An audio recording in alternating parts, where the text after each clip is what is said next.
you can be talented, but we do need help. And sometimes people don't see beyond like the vision that he has. That's why we have to create our own shit.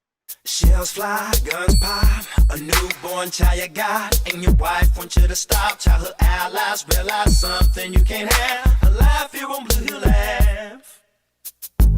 Trapped between two realities as the casualties heighten. A reflection of childhood choices now invade your spaces. Your jaws begin to tighten. High stakes, abundance of wealth, through a new form of cocaine awakens. Yet still resenting the fact that your childhood was taken. It all started on the court, eagles on the line as tensions rose high. 2 points in the hoop and some bets weren't paid, and all of a sudden, punches started to fly. When you decided to keep your rival's personal stash, while all of y'all decided to steam some of them green things, then turn the rest into cash. Fellas, what up? What's good? What's good? What's going on, man? Where everybody at? Man, what's good? Where you at, Pooch? Hold on, I had to turn my Wi-Fi off. Yeah, look, Pooch like 97 years old. I'm trying Right, to turn right. the Wi-Fi. Oh, man. I got my kids with me. Oh, man. There he is. Man, There you fellas. go. Let me put my hat on right. Let me see. Right. Look, my tail stick out. Y'all, hey, look, little do everybody know we talking all that mess before we got on, and he getting nervous now. Getting nervous. Right. As soon as we go on live, he getting nervous. No, but fellas, man, yo, it's been 20 years, y'all. 20 years, man. 20 years. Y'all looking good, brothers. Y'all looking good. We looking healthy. Looking good, man. Y'all know, I'm trying to hold it together, you know, look, you know what I'm saying? Yeah, black don't crack. The kids are all grown. What? We proving that black don't crack. That's what's up. Craig, you picked a good crop, Craig. You picked a good crop. Yeah, you did. Where WB at? Look, where B at? We had it all together a second ago, didn't we? I was just, right. Look, I promise y'all. We was, yeah. I promise y'all. Oh, okay. B, look, I gotta admit him. Here you go. There you go. I'm back. Hey, You back, B? Hey, Craig, let me ask you this, man. What you been doing? You looking like you been working out or something, bro. You COVID in shape? What's going on? I haven't There you go. working out at all. Or you just struggling and you ain't eating like a mug? I mean, let me know. You look good, man. So I'm You good. look good. You look good, dog. You cut Tell your us. dreads off, got a little fade All going. y'all look good. Yeah. All y'all look good, man. Real talk. Yo, honestly, man, look, this is something that I've been thinking about for like a couple months, man. And I think Craig was the first person I hit up. And of course, you know, WB and Purse, you know, we remain real tight. So I kind of knew that they would be on board. But once you said, yeah, Craig, it just kind of fell from there, bro. And got everybody together, man, and I appreciate it. But seriously, this is something special to me, man. Blue Hill means a lot to me for many different reasons that we'll get into. But I'm just glad that we were able to do this, fellas. I appreciate y'all coming on, for real. For sure. Me too, actually. You know, yeah. Very close to me. Very dear to my heart, this movie. Absolutely. And you know, it's funny, man, because I had a vision in mind for this, right, before we started. And then, of course, we have real life shit going on in the world, stuff that we can't ignore. And then it kind of refocused something for me as far as what this was, right, which is a celebration of Black men, really, right? Mm-hmm. And obviously, you know, you guys know, you know, George Floyd and everything going on with just the climate, the social climate right now is crazy. I know when I think about somebody like George Floyd, I think about that could have been me. It could have been my brother. It could have been my brothers. And it's wild, bro. And, you know, I don't know about the rest of y'all, but I'm a big advocate of like therapy, right? Especially for Black men. And I've been going to therapy since the beginning of the year. And therapy has helped me a lot, just in life and in dealing with everything we got going on. So I just want to know, you know, what did the George Floyd murder and everything else happening, what did that do for you guys individually? Just want to know, kind of just speak on it. You know, what did that do for y'all? Anybody want to go first? Yeah, who wanna go first? Take that. Can you hear me? Yeah, turn yourself up some. Yeah, we hear you though. I have to turn myself up. But Push the volume on the computer. Yeah, that's up. Okay. Yeah, All right. yeah, you sound good, Craig. All right. So for me, it was a reminder of what we already knew. But it was a reminder that I'm like, no one can deny this time. There's so many other videos of brothers, getting, done by the establishment, but the establishment always had something to say. Oh, the camera wasn't on 5 minutes before, or y'all didn't see what he did, or all that. And here, we saw the whole thing from the beginning to the end. We saw him completely incapacitated from the beginning all the way to the end of his life. We saw him take his last breath. We saw what the cop was doing in that situation. So it wasn't like, him getting shot because he was scared, in which case he probably would have got off, or he may still get off, but hopefully he doesn't. But for me, it was anyone to deny this one, then you're going to have to say it is separate and unequal. That part, Craig. That part. Well said, bro. Like you say, there's no gray area, basically. No. Yeah, there's no gray area. And you're right. There's nowhere for them to hide in this video. Right. Yep. And it's like you said, anybody that tried to find a gray area with this, that means you were picking your side. You picked what side you stood on: systemic racism, injustice for Black and brown people, and there's no stratum of defense at this point. So very well said, bro. Very well said. I'm looking at Militant E-Bone in the bottom far corner. I know you got something to say. Go ahead, Black Panther. Yo, I'm trying, Eric. I'm trying, bro. Hey, can you hear me? Can you hear me? Yeah, we hear you, Will. Yep. So check it out. That day that happened, I was actually working on a film, and I was on the set. And when I saw it, right, I saw what I was looking at, but it was so much going on at that moment. I just couldn't really watch it at that moment. You know what I'm saying? And if y'all filmmakers, we only had 9 days to shoot this thing. Wow. So those 9 days, I had to really just focus on the film. But that weekend, I did post something that I did, but it was definitely on my heart the whole time. But it was amazing when it happened. Each day I saw the pressure building as we drove to different locations. Wow. Because, they were blocking the roads off. It was hard to get to places. Police everywhere I went was looking at me. They went from looking at me sideways to looking at me and then just driving away from me. Now, lately, the police, when they see me now, they just like, I don't even want to be bothered right. But the whole time shooting, this was going on. And what surprised me was all the other races of people behind us. Yep. In my mind, I couldn't really watch too much of it because of course, you already know how emotional I can get. I just couldn't let that in. I still haven't watched the whole thing all the way through. I just can't bring myself to watch it all the way through. You right there with me, bro. But just knowing somebody had their knee on your neck for 8 minutes, man, that's just pathetic. And it just shows you how powerful we are as a people. And it's time for them to, we need to, other than Bob Johnson's plan, I think all 50 states need to cut out a large piece of a city for us where we handle our own amongst our own.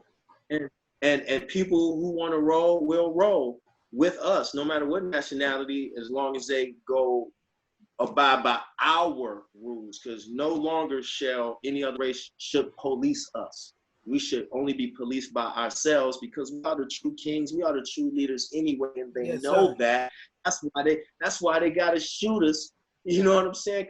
Because they know if they didn't have that gun, they would be bowing down as they should. You know what I'm saying? Right. So, you know, we need to take it. We need to really let the world recognize that we are God's chosen. As I sit here, man, I'm looking at CNN. There's been another police shooting here in Atlanta at a Wendy's drive-thru by a police officer. Yeah, right now, just breaking news. Like, this is crazy. Like, you know, although we're seeing a systematic, like, a shift in the culture in this country, like, the cycle still continues, man. Black men are in danger. You know what I mean? And I look at every time I get home, man, I do not take getting home safely for granted. Absolutely. Ever, never, ever. Yep. You know what I mean? Because at any moment, I can get pulled over. What's my man? Fidel Castillo. Philando Castillo. My man was complying with everything the police officer said. Was said, hey, can I reach for my weapon and hand it to you? Yep. Still, the man got shot with his kid in the back seat. Laws don't apply to us, Dana. Yep. It does not apply to us. You know what I mean? So although I'm celebrating, you know, I see, you know, every race marching with us in these protests, you know, and that's great. But I think the greater, there's still a greater mission that still is ahead of us, man. And we need to be on the front lines of that. Everybody, man. Well said, everybody, brother. So, you know, y'all brothers be safe out there, man. Man, you too, Dana. Well said, bro. The country, I think our people were hypersensitive based off of, like, you know, no justice for Breonna Taylor, and then Ahmaud Arbery, who got, you know, he got gunned down, and then there were no charges filed, and they were saying that the guy who shot him was a former police officer and worked in the courts, and nobody really wanted to touch it, and that he had a leg up based off of him being a former police officer. And with a lot of people in power, like, there are, like, different rules and laws, and almost, I feel like, especially in the southern states, but, you know, I feel nobody wants to take the initiative to say, let's make sure we're doing what's right by paying attention, by watching these murders happen and then nothing being done. I'm afraid, or if there really is an inside coup, or where people like, you know what, we are trying to get rid of, like, the black race or what have you. Now, with that being said, there's a flip side to that coin, because I grew up in Massachusetts. I grew up in Brockton, Massachusetts, which is one of the toughest, illest places to, like, grow up and live. Wow. And it's got a lot of great history too. And I can honestly say, in all of my years living, I have never had, and I'm so thankful for this, I've never had a bad or negative altercation with a police officer, except for this one time where I had gotten in some trouble, and, you know, the detective, he kind of got aggressive, but another uniformed officer, white cop, intervened and was just like, he still has rights. Wow. But the one thing and how I was raised, and I'm not saying, you know, anything about anyone, but as far, my father was military, and he was very specific about respect, class, and being. Hold on 1 second, honey. Hold on 1 second, baby. He was very strict. My father was strict, but he was fair. But he was very precise as far as, like, respecting authority and being compliant. And even when there were cops who were aggressive, I didn't give them anything to go on, but I was compliant. And then I went, whether I got a ticket or whether I got a warning or some kind of reprimand, I went about my business. And I just want to make sure people understand that there are good cops out there. There are good cops out there. But there are ones who abuse their power and who are aggressive and use excessive force. Those are the ones we got to get out of there, because, you know, all of a sudden, you know, we don't want to be in a situation where we have mutiny and like everyone is just carrying on. There's no law to help protect us and what have you. I think it's definitely about change and getting the right people in those positions so that we can have a situation to where we can get the right people in place. As hard as it may be, it's not impossible, because I have friends who are police officers and firemen back home in Massachusetts that are like, this, it's crazy now. But they do their job right. And some black, some white. And it's just like, it's crazy now. And I feel there are the ones who say, all right, I'm going to take advantage and just act the fool. And knowing that we have the people having our ear and us trying to go after change as far as recognizing, exposing, you know, the injustice and the systematic racism, we also still need to have allies in those positions who are hearing us, that they say, you know what, we still have a job to do to where we have to serve and protect, but not abusing the power. And so I think that what needs to happen when we get these people in power, because like we don't have enough faces of color in those positions, you know, as it is, but getting us in there to make sure we weed out the bullshit and find the bullshit so that we can start living in peace and in unity and harmony, man. But like, I just want to make sure that not all, you know, police officers are like looked at with the side eye, because there are some good cops out there, but the bad ones, they need to go. And to piggyback real quick on that too, Pooch, it's the good ones that need to speak out on the back. Exactly. You know what I'm saying? Yep. It's that blue line thing where, you know, I bleed blue. And if one of my, like, they don't, you know, you don't ask, don't tell. When they see something, because, dude, you heard, like, even in the George Floyd situation, right? Yeah. One of the cops was a rookie cop, right? And he was feeling like, and I think from what I'm under, because I'm like you, Will, I can't watch it, bro. I haven't been able to watch it, but I heard that the cop said, should we turn him over? And the Chauvin dude who had the knee on him was like, nah, leave him where he's at.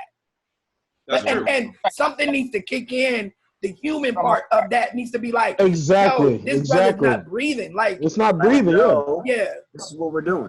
Right. It's that blue line shit that needs to just, that's the systemic shit that needs to change. Real quick, and until that culture changes, it's never going to. America is going to continue to receive the karma that it's getting right now until that changes.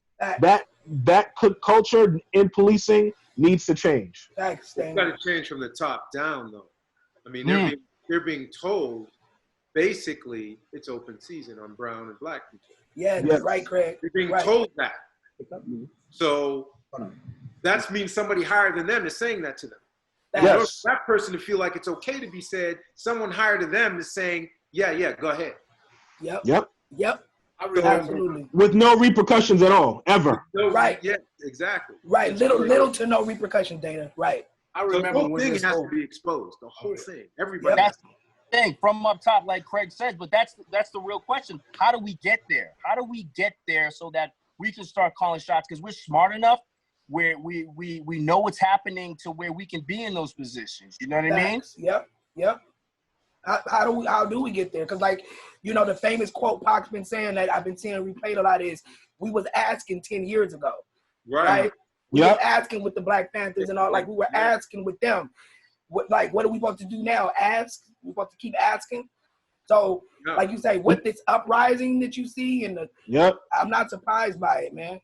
You know? And that's great, but we need to get that asshole out of office, straight up. In November. All right. Yeah. Hey, look, let's start it. This is what I remember about 45, right? So I remember when he was running, I ironically was on set and I was talking to a person whose name I'm not going to mention, real big time person. And I said, look, this person is running the president.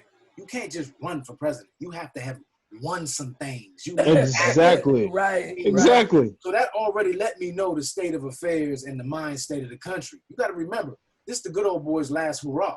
This is the last dude that's kind of last stand. Gonna let us speak the way we need to speak and say what we want to say, because that entire generation is starting to phase out. You got a whole new generation of of Caucasian, Latin, and Black kids that don't feel the way their grandparents felt. You see what I'm saying? So at this particular point, I was like, yo, I'm actually glad he's going to win. And everybody was like, oh, so you a Trump fan? I'm like, nah, because I already know what his motto is. I already know what 45 going to do. The one thing I can say about him, he got some gangster. And your gangster is going to bring about just what we are and what we got right now. Right now, exactly. And if not been him, we may not be right here right now. But because of him and because he's speaking the way that he speaks, we are at the point that we are right now. Now, this is the thing. They need to get it right now or it's about to be another civil war. I can tell absolutely. you Absolutely. to be on Absolutely. if they don't get it right. Because anytime you got your people in the street marching just as hard, if not more than us. More than us? Yeah, man. Like, well, listen, you got people over in London like, what's up? You got people in all over the world like, man, we sick of this, bro. This is enough. Enough is enough. It's one of those things where we're at a point where we're beyond trying to convince you to love me. You just damn sure gonna respect me. I can only show you so many different reasons why you should love us. You show me by embracing our culture the way you do and appropriating the things that we do. So it's past me trying to convince you why you should love us. It's just demanding my respect at this point. And I'm reminded in a nutshell when you say how you feel about it, what effect it has had on you. I just remember at a young age, fellas, seeing all these fathers on here reminded me of this. My dad, one of the first stories he told me as a kid reminding of racism was him going fishing with my grandfather. And they sitting in a boat, and my dad is at that teen age where he got that energy. He ready to fight. It's the 60s. You know what I mean? He's ready to deal with things. And my grandfather, a boat rode by with two white men, and he called out, something and dropped it in, nigger, called him a nigger, whatever. And my father said, my grandfather stood up in the boat, and he said, I stand here and die today before I let you call my son a nigger. I would die right here in this boat. Fast forward to summer of '94, I'm walking down a dirt road in Natchez, Mississippi, and with a partner of mine to the corner store, I see a swastika on the back of a Blockbuster. Y'all remember Blockbuster? Yes, sir. And I get to that corner store, and on that long country road, me and my partner are talking about that reality. And that's the first time I walked down a road like that on the way home and feared for my life at 12 years old and didn't know if we would make it back to his grandma's house. You see in the forest, in the road, in the forest on the side, and like we could end up here, nobody even know what happened to us, bro. And we had an encounter at that store.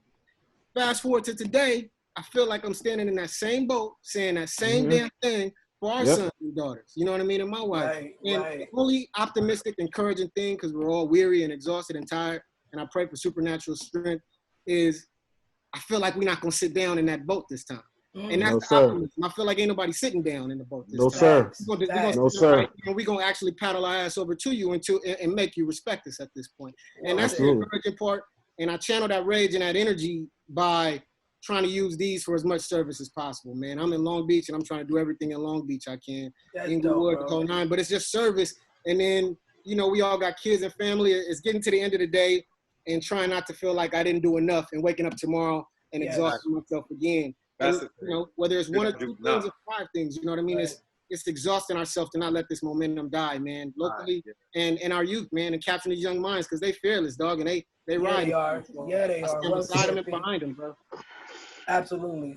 It's unfortunate it took a black man getting murdered in front of millions of people to galvanize everybody, to wake everybody up. But you know what? Like Aaron said, man, the uncomfortable situation, the uncomfortable nature that we're in right now is basically going to benefit us in the end. Yeah, man, I was just gonna piggyback on pretty much everything you guys are saying, man, echoing that. And I was a kid that grew up. I was born in the Midwest and moved out to California, Long Beach, that is, at 10 years old.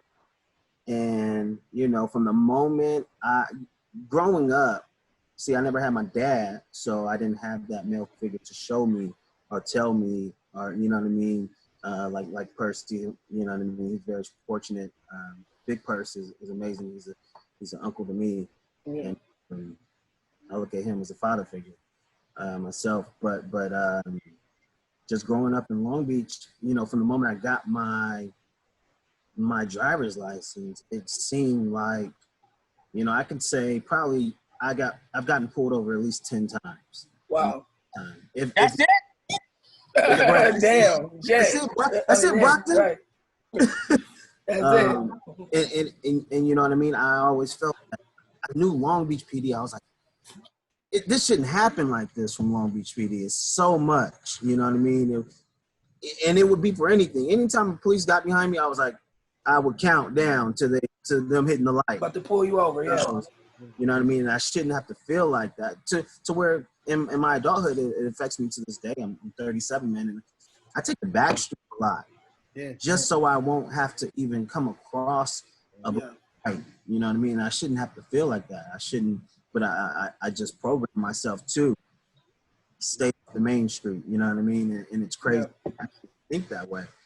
But it's just from you know, my experience. But you know what I mean? I believe that the world is seeing how I felt at it as an 18-year-old, as a 19-year-old, as a 20-year-old. You know what I mean? I had a lot of my white friends reach out to me during this time, like, hey, is everything okay? Is it really how you guys feel? Is it, you know what I mean? What do you think it is? And I'm like, and I tell them the same story. It's crazy. I thank God that the world is seeing it now, and it's because of the phones and social media. Yeah. They're able to see what we as Black men have always felt. Have experienced. Yeah.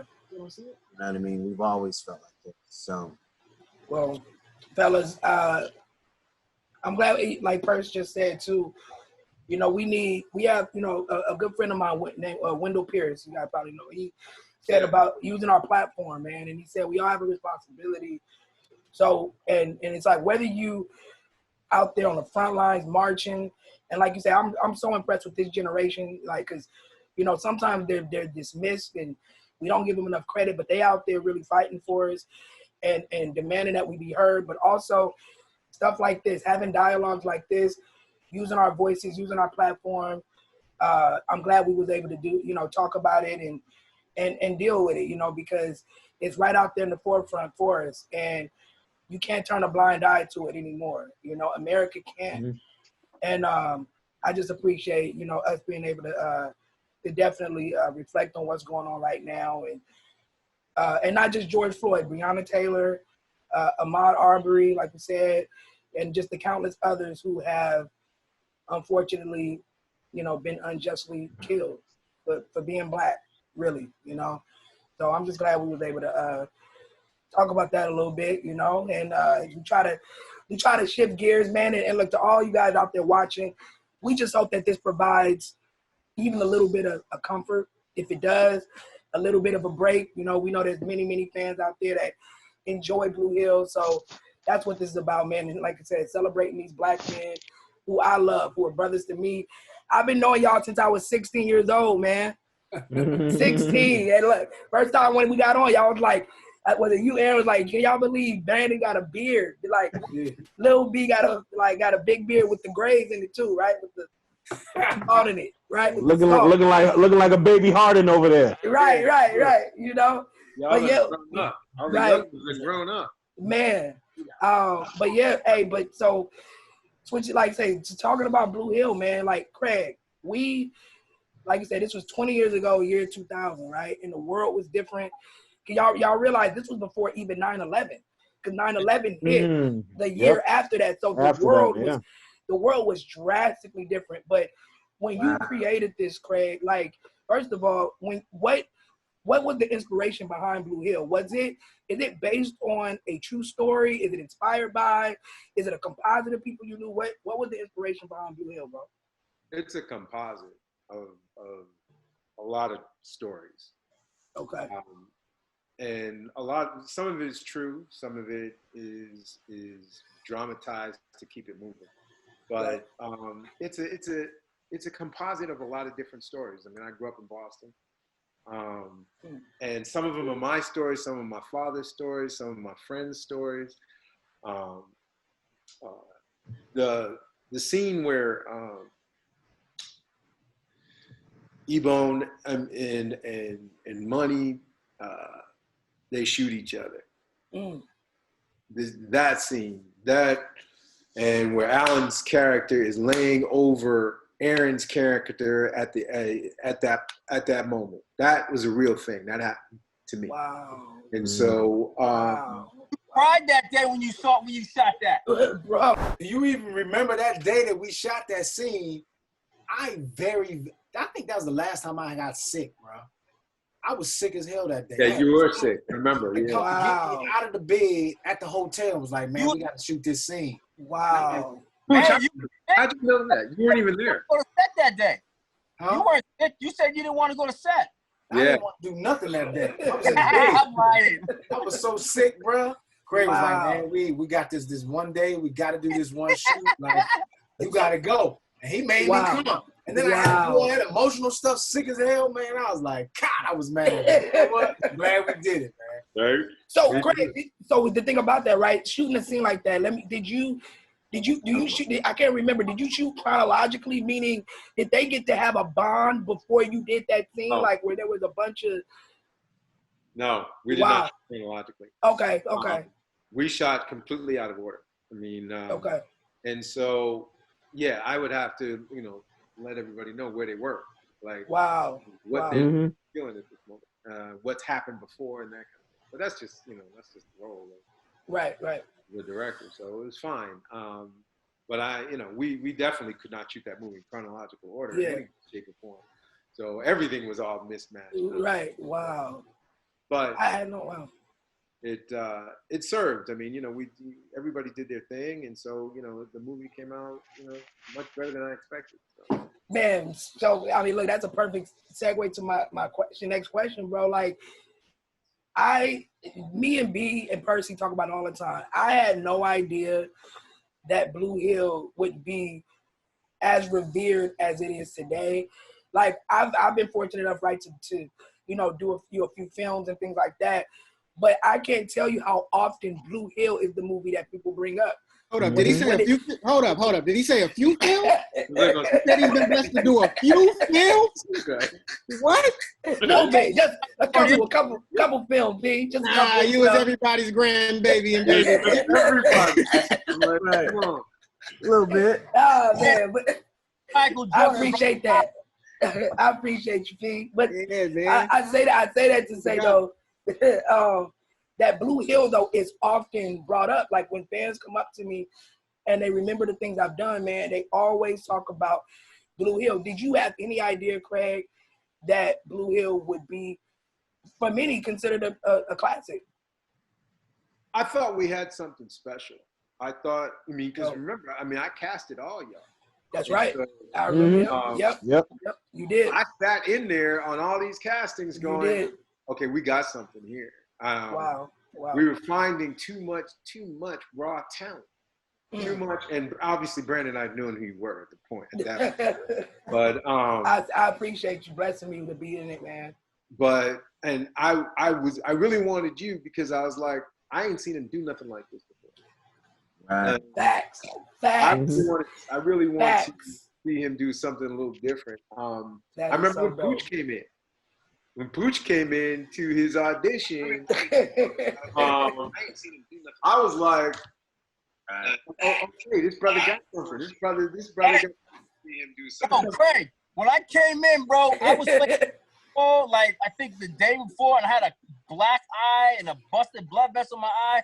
And I saw the audition, and I was like, man, I don't care, man. I'm going in there. But like, yeah, you did. You did. You should have. Eyes all messed up. You're like, nah, it's all good because there's a fight scene. Right. And so he said, just use that. Like, use that. Right. That's dope. Let me go back real quick to what Brandon said. And it's so funny because this is how much, like, we support each other in the sense to where our people, we get behind each other in the sense to where as much as we've done, for me, all I hear about is the game, nothing else. And like, you can do a lot of things, but the thing that resonates with our people is the stuff that we can relate to. So the fact, and I get mad Blue Hill Lab compliments as well. Like, yo, using that Blue Hill Lab joint. Yeah. And we tend to, because when we have things that are us, that's where we go to because we see ourselves. We can relate to certain stories. We know certain struggles. We know certain situations where we can overcome. So we get behind each other. So when we relate to something, then we see someone in a project like, yo, bruh, you think they're gonna talk about some big movie you might have been in with a big star, but like, yo, that Blue Hill Ave joint, that was my shit. And you'd be like, dude, and like you think about it and you'd be like, wow, but that's the power of our culture, like Black culture, man. It's very powerful. And sidebar, I was listening to Jalen Rose, and I want to stay on topic as far as like we're on Blue Hill Ave, but prior to what you were saying before, Brandon, when you brought up the systematic racism, is that Jalen Rose, I was listening to ESPN, he said they don't like Black people, they like Black culture. Wow. And Right. our Black culture, that is how powerful like it is. They'll be like, oh shit, like I love LeBron, but you're like, yeah, but you said you don't like Black people, but like LeBron's different. You're like, right. You see what I'm saying? So it's like, yo, it's so crazy because I've been in conversations like that where they almost forget sometimes on certain things that they're saying. Like, how could you both when you just said that? Oh, well, what I meant was, so like, we want to get people on the same page as far as, hey, just don't support this script because you see 20 million at the end. You want to get involved with it because the person who created it has way more worth than the 10 million or 20 million you're expecting to make back. So I feel that's why we have to stay together and continue to put out these gems, you know what I mean? And we finally have an opportunity to, it shouldn't just be like, well, we thought about this like 10, 20 years ago. Now's the time. Yeah. Like, get it out. Yeah. You know what I mean? Facts. So, Well said. I'm grateful to be a part of this. Like, Craig and I, you know, we've carried on a relationship from, not just from being from Massachusetts, but having that connection. You know what I'm saying? That's what's important. It's like going beyond, oh, I want to be in this movie and blah, blah, blah. It's who's the man behind it? Who's the person that I'm casting? Do I want to hang out with them after? Do I see something that is beyond this character? And I think that's what it's all about, guys. And I feel that when you see that, get behind each other, there's nothing we can't like accomplish. But we gotta, we can't be like, oh snap, I casted him, he's killing it, so now I'm mad. So now I look at him for my next project, or hey, I didn't like the way he did me, so I'm gonna like just overlook him. There's too much sabotage too that goes on amongst us that, hey man, we all in this together. So if we're saying we're together, let's play like it, let's act like it, and let's work towards it. That harkens back to something that, that harkens back to something that Bill said, that William said, and that's the fact that, we should have allies, and it's great that the playing field become leveled so that we can have equal rights and do certain things the same, but we also got to have some self-actualization for our culture and our needs too. You know what I mean? We have to kind of advocate for our needs and what we have.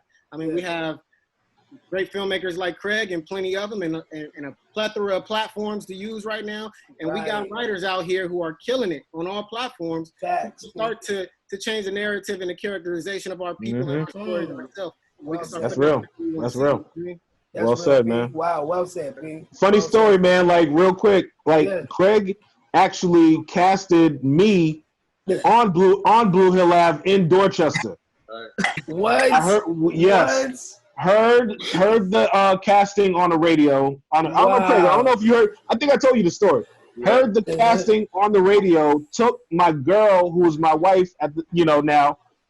Told her about it because she was into acting and everything. I said, "Yo, you need to go down to Blue Hill Ave and at the Boys and Girls Club, and for this audition." So she goes down there, and she goes in. I think she was reading the part for Diana's character in the movie. And the casting director was like, "Hey, are you here to read too?" I'm like, "No, I'm just here to support my lady. That's Wow." She's like, "You sure?" She's like, "You sure you don't want to read?" I was like, "You know what? F it. I'll do it. Whatever." So she handed me the script, some sides or whatever, and I went in, and as they say, the rest is history, man. That's dope. I didn't know that. story, Data. Yeah. I didn't know that, Yeah. bro. Yeah, man. Right on Blue Hill Lab, man. It was amazing because where I was casted at was where I grew up at, like right down the street in Boston. Wow. That is When I crazy. did it, the only characters I knew that were going to be in it, the only actors I knew that were actually going to be in it were Will and Aaron. Yeah. And What? We didn't know that though. we Right. worked. We didn't know that. We didn't know. We knew it to some degree. Aaron was supposed Right. to play Wait, Aaron was supposed to play who, Garrett? Aaron was supposed to play the lead. He was supposed to play Tristan. until G Money stepped. Hey, Aaron, Wow. Aaron, correct me if I'm wrong. Craig, you were supposed to play Tristan, Aaron, and I auditioned for Tristan first. And then he was like, I'm gonna give you a shot at this other thing. Correct me if I'm wrong, Craig. Somebody came in for money.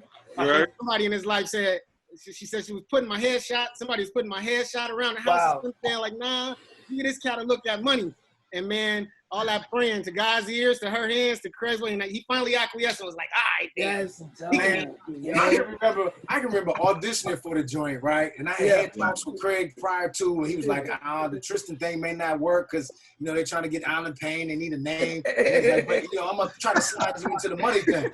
So we went into the room to audition, and we're auditioning. It's me, Will, it's Alan Payne, and I don't think Big Bear was in there, but it was just us three, and it was the car scene. So we set up chairs in the car scene, right? And so we start auditioning, and me and Will looking at each other like, man, we're going to go at it. And we start auditioning hard. And the next thing you know, we in the car, and Alan Payne stand up. And he stand up, and I'm like, gosh, you the broke character. How you going to stand up in the car? Next thing I know, I'm like, man, did that mess us up? You know what I mean? Because nobody said anything. And I remember getting home, and I'm wondering, like, man, Craig said I was going to be in this joint, but they ain't called me yet. And I'm stressing. Lo and behold, he had already called me, told me I had to part, left me a message. I'm like, all of this time, I've been stressing all day, and I already had to part. Damn. Go, man. And That is hilarious. And 20 years later, Aaron, he's saying, "Oh, y'all was always in it, man." Right. Exactly. That's the only thing I do. And you know what? And Craig, honestly, man, thank you for giving me a shot, bro. Like, because you're so right. Like, most of the characters I play, straight-laced, nice young man, nice young boy. And of course, I'm associated most with, my role in Soul Food. So I love the fact that I had an opportunity to show that I could go there, that I could be a thug, gangster, cat, you know what I mean? And it's funny because I had a buddy of mine who didn't know about Blue Hill. He said, man, I was watching this movie, man, about these young hustlers, the young little hoppers. And I thought a dude that looked like you, but I was like, nah, that can't be B. Hammond, because B. Hammond don't play roles like that. So, it's like, you're so brilliant, Craig, because you see the vision. And you're like, the fact that you could see all the roles I played up to that point and still say, I want to see him for Ebone. Like, one of the, look, and I get a lot of slack because what do you think they say the most? Oh, bro, you was the shiesty one, man. You was the, you was the cat that was, doing your crew dirty, So, it's funny. And Purse, for you, it was almost like an opposite thing, right? You went from Blue Hill. I wanted you to play against Type, Against Type, and then you went from Blue Hill Purse to a Veronica Mars. Like, but so it was like different for the both of us, right? I went from Ahmad playing, straight lace kind of cat to playing Ebone. You had to go from Young Money to playing Wallace. Was that difficult for you, bro? No, I wouldn't say it was difficult because I could connect to the character. Dope. I think it was great that my very first experience, my very first film ever, was with a black filmmaker with an all-black cast. That's dope. Leaving Long Beach, because that was the moment that I decided to be an actor. Was when I did Blue Hill Avenue. What I mean by that is I was a kid, started 11, 12 plays in church to commercials to roles, but I did that up until I just graduated high school. I was 1 month into college, and I had to make the decision: is this where I'm going? Is this what I'm going to do? Wow. I'm just going to pass on that and finish my freshman year and stay in college and then become an actor. And I decided in that moment, no, I'm an actor. I'm going to do this for the rest of my life. And I took that opportunity and ran with it. That's why I was tagging along on Aaron and Will's coattail. All the time. Trying to be everywhere they was at because I was trying to learn. That was, they helped mold me into how I saw being a professional as an actor. So, and then 12 years later, before I could do a black film with a black writer, director, Robert Townsend, it's 12 years. So, and both of those were pivotal points in me as an actor and in my manhood. And Pooch, we still talk to you. You talk about people, you know what I'm saying? People get the jobs and people don't talk to you. Right after Blue Hill, you blew up. You had like 17 7-Eleven commercials. Man, right. You know what I'm saying? No, Aaron, you just went off the chain. Right. I was like, God damn, you was just in my room asking me tips. Now I need a tip from you. And you know, and it's crazy because Pooch, the same thing, like, it's funny, bro. Like, there are people who don't realize, Pooch, like, I mean, there might be some people who don't realize that you were in Lathan's crew, right? And like, and I was talking to WB in person about it the other day, and I said, it was something about you, Pooch, bro. Like, I knew the trajectory of your career, bro, was going that way.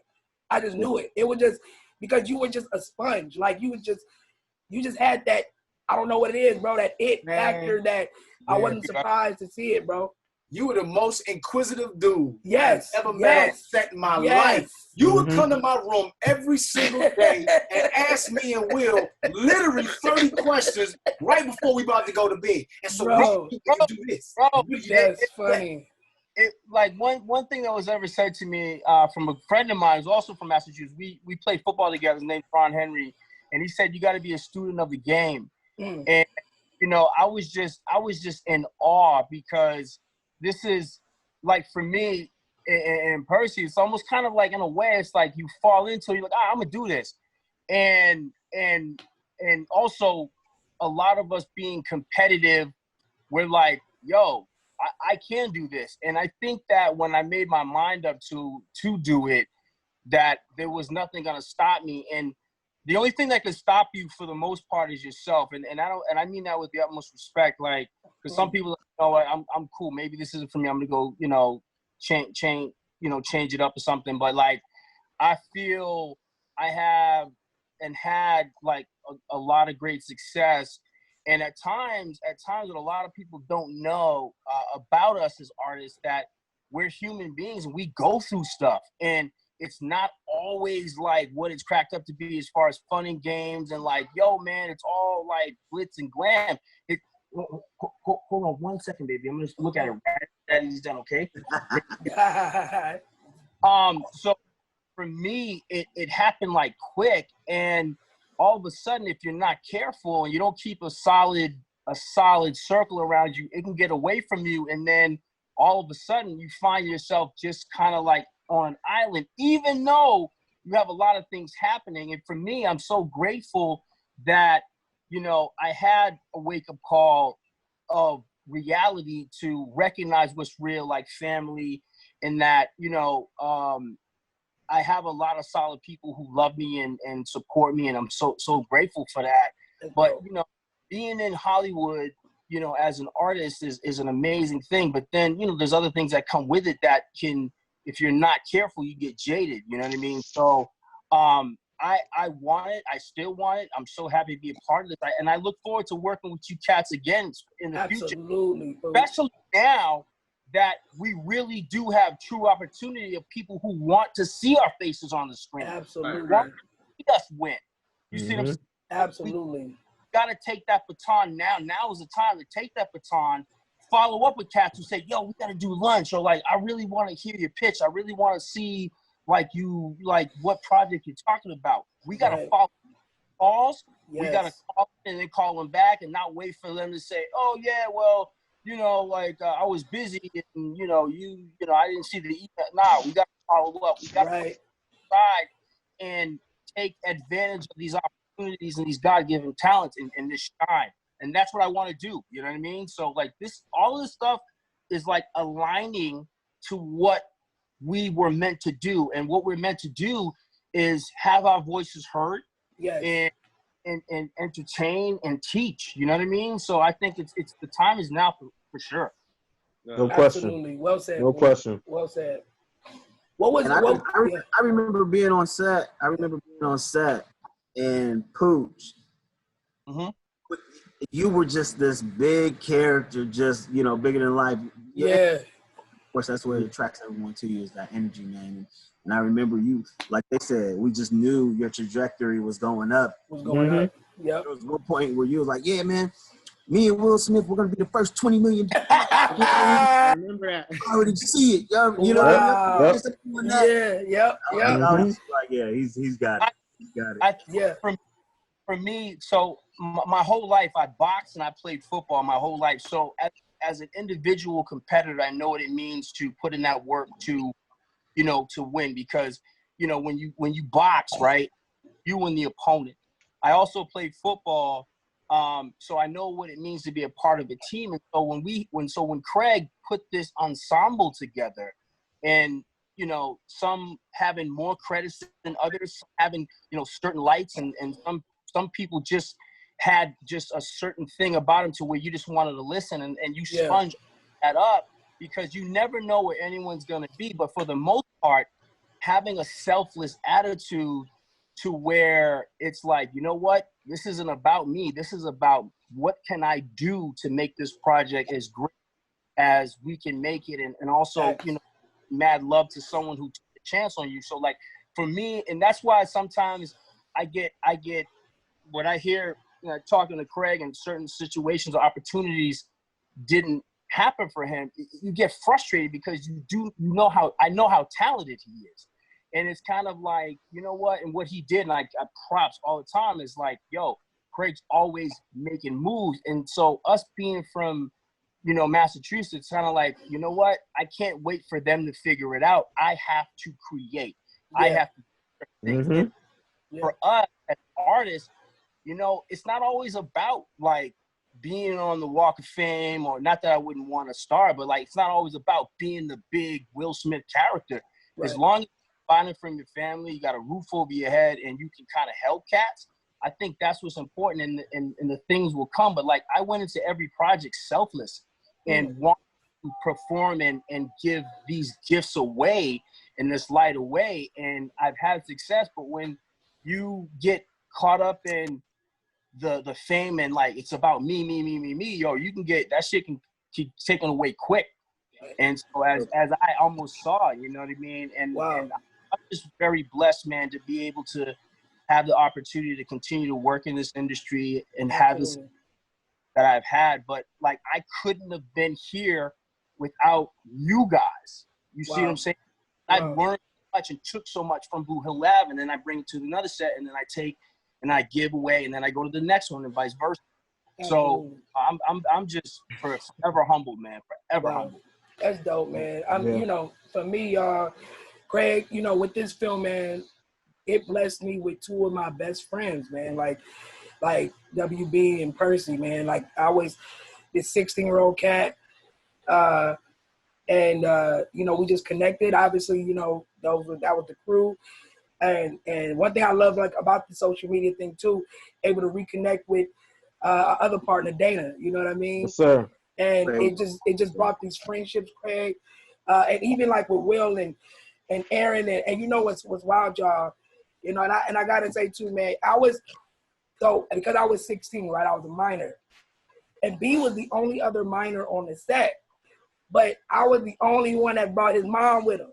The only one that had his mom traveling with him, and it was dope. It was dope. I know, you guys know my mother is no longer here, and she would just be smiling from ear to ear with this man. And I went into the messages, Aaron and Will, like one of the last messages I got was you guys giving me condolences to my mom.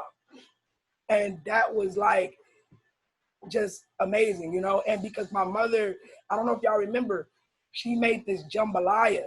Yeah. And it was a hit, and she became known as Mama Laya. She was Mama Laya on set. Yep. And I remember Percy, right? I remember Percy one day he had got sick. I don't know if he ate something bad or something, but he got sick. he knocking on the door because my mom and I had 2 rooms, and knocking on the door like, Mom, I ain't feeling good. And so she became kind of like the resident mother on set, you know. She was the mom, and everybody, y'all, hey moms, what up moms? How you doing, moms? You know. So that's like when I tell y'all Blue Hill was so special to me, it's for reasons like that. The friendships that develop, being able to reconnect with you guys. I'm glad like we was able to get each other's contacts over again, and just and my mom, man, that was just a special time for her too. So it's you know, it's just something it's gonna be one of the most special sets and films that I've ever been a part of. Every set you're going doesn't mean you're gonna be friends. You're gonna get along, and that was one thing that we all did. We kind of all bonded together. Exactly. And ironically, prior to us going live, Will had brought up some situations that we went through. You know what I'm saying? Man, we went through hell, because me and Will were like the nobodies in terms of the big guys. You know, in terms of the older kids. We had to share a room. We have our own room. Wow. Like, dang, bro. I can't get my own room, you know what I'm saying? Oh, and then, man. like the car scene, ironically, the one we auditioned for, I remember it was an alleyway, right? And they were gonna let one of us drive, and I was like, yo, that steering wheel kind of thin. Will was like, nah, I know how to drive. I'm from the shot. I can whip that joint, right? So he whipped it into the alley, and we did like the little pre-tape, like the blocking. So nobody could see in front of the car, like literally. There were like 100 executives. That was the big black GTO that y'all had. Yeah, that big black GTO. Wow. Yeah. And Craig was like, look, man, it's a lot of people watching. They, you know, I wanted y'all in the film, but they don't really know who y'all are. Like, I need y'all to bring it. And if you don't bring it, you got like one take. One shot. You gonna get replaced. Like right now. Like they're gonna snatch you out of the car. And that's it. That's just your one shot. And I remember like, man, me and Will were like, bruh, kind of looked at each other again, was like, man, we got to bring this heat. Yeah. That scene was off the chain. Wow. Wow. That's dope. That's dope. Hey, Craig. Yeah. This is for Craig. If let's just say Blue Hill Lab, from your experience, let's just say like Blue Hill Lab were to get done again, in a sense, whether movie or series or miniseries, what have you, do you think it would be easier to have it done in Boston this time around, or would you still? Boston would still be. I mean, unless we had a big. It's not independent anymore. It's like it's a good sized studio. Then Boston is a real thing. The thing that stops you shooting from Boston is basically the Teamsters. Oh, independent. Okay. Yeah, the Teamsters. Wow. You know, I mean, when I grew up in Boston, I grew up in Malden, which is a suburb of Boston, and I grew up with all the fathers of the mob, basically. They were all in our town. Wow. Well, later on, when I'm doing Blue Hill, I'm talking to their sons who now are in power. Right.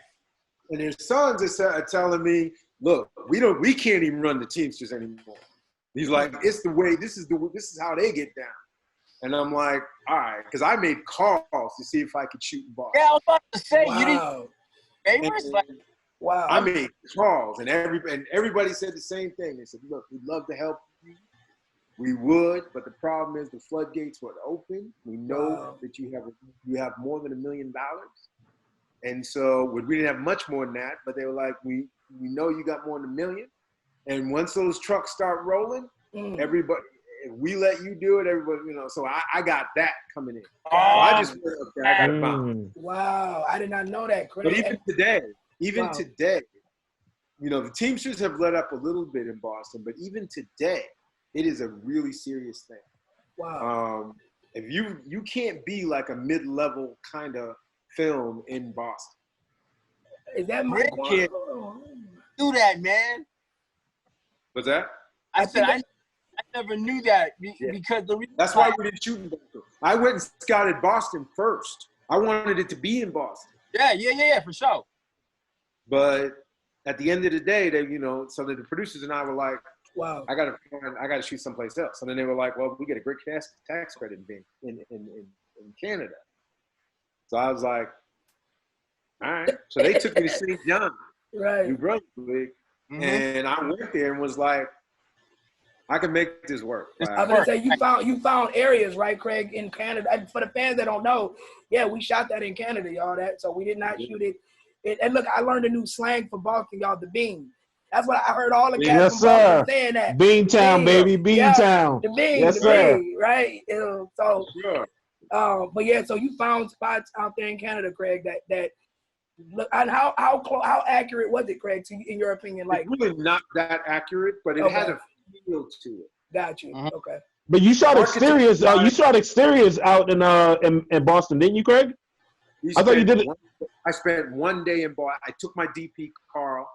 He and I went to Boston, and we shot one day in Boston. We stole all the interiors. I had no permit, no nothing. We just stole all those exteriors. That's how you do it. That's how you do it. WB like that. Shells fly, guns pop, a newborn child you got, and your wife wants you to stop. Tell her allies realize something you can't have. A life here on Blue Hill Ave. Trapped between two realities as the casualties heighten. A reflection of childhood choices now invade your spaces. Your jaws begin to tighten. High stakes, abundance of wealth, through a new form of cocaine awakens. Yet still resenting the fact that your childhood was taken.